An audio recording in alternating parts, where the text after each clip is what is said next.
Never trust your brain after 10 p.m. Seriously. That's when a simple text message turns into a full FBI investigation. They say, okay, instead of, okay. Are they mad? You replay conversations from 3 days ago. You think of the perfect comeback while you're brushing your teeth. You imagine arguments that haven't happened. You plan for problems that probably never will. If that sounds familiar, you're probably an overthinker. But here's the weird part. Overthinking doesn't happen because you're weak. It often happens because your brain is trying way too hard to protect you. And today, we're going to be breaking down why that happens, what your brain is actually doing, and why overthinking is one of the biggest tricks your mind can play on you. Most people think overthinking means thinking a lot. It doesn't. Thinking helps you solve problems. Overthinking keeps you stuck inside them. Imagine you're standing at a fork in the road. A healthy thinker says, which path looks better? An overthinker says, what if the left path has bears? What if the right path floods? What if I should have stayed home? What if there's another path I haven't found? Maybe I should wait another hour. And after all that, they still haven't moved. That's overthinking. It's not more thinking, it's thinking in circles. Psychologists even have a name for this. It's called rumination.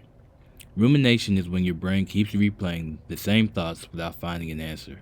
Studies have linked high levels of rumination with increased anxiety and depression because the brain stays focused on problems instead of solutions. Your mind thinks it's working. Really, it's just running on a treadmill. Lots of movement, zero progress. Here's something most people don't realize. Your brain is basically a prediction machine. Its job is to keep you alive. Thousands of years ago, that meant asking, could there be a lion behind that bush? Today, that line became, what if they don't text back? What if I fail this interview? What if everyone thinks I'm awkward? Your brain doesn't care whether the danger is physical or social.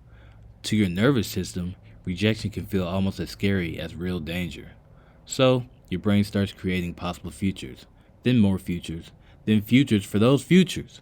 Congratulations. You've just opened 47 tabs in your brain, and one of them is playing music, but you have no idea which one. Here's another thing overthinkers do. They confuse preparation with control. It feels like if you think about something enough, you'll prevent it. If I imagine every possible outcome, I'll be ready.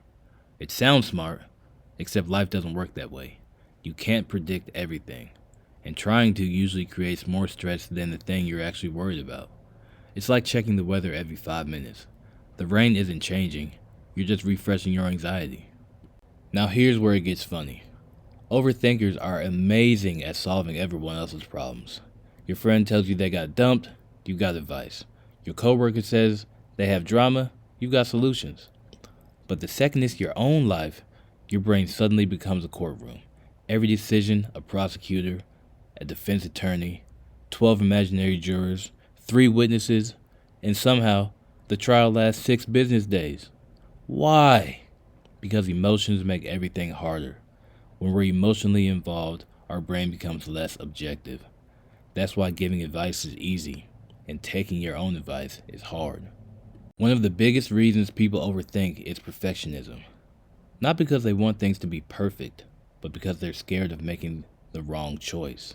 So instead of making a decision, any decision, they keep collecting information, watching another video, reading another article, asking another friend, waiting for one magical moment where they're suddenly 100% sure. Bad news. That moment almost never comes. At some point, confidence doesn't come before the decision. It comes after it. Here's something that might surprise you.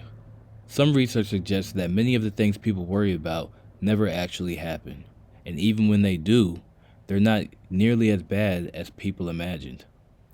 Think about your biggest worries from 5 years ago. How many actually happened exactly the way you pictured them? Probably not many. Our brains are incredible storytellers. The problem is, they love writing horror stories. So how do you stop overthinking? Not by trying to stop thinking. That never works. Instead, ask yourself one simple question. Is this thought helping me or trapping me? Because those are two very different things. Helpful thoughts lead to action. Trapping thoughts lead to endless loops. Then do something small. Send that text, apply for that job, make the phone call. Take the first step. Action gives your brain real information. Overthinking only gives it guesses. Here's the truth. Overthinkers usually care deeply. They want to make good decisions. They don't want to hurt people. They don't want to fail. Those are good qualities. The problem starts when caring becomes controlling, because life will always have uncertainty. There will always be things that you can't predict. The goal isn't to remove uncertainty, it's to be okay walking through it anyway. Your brain will probably always try to imagine every possible outcome. That's just what brains do. But you don't have to believe every story it tells you. Sometimes, the bravest thing you can do is stop thinking and finally press send. Watch the next video.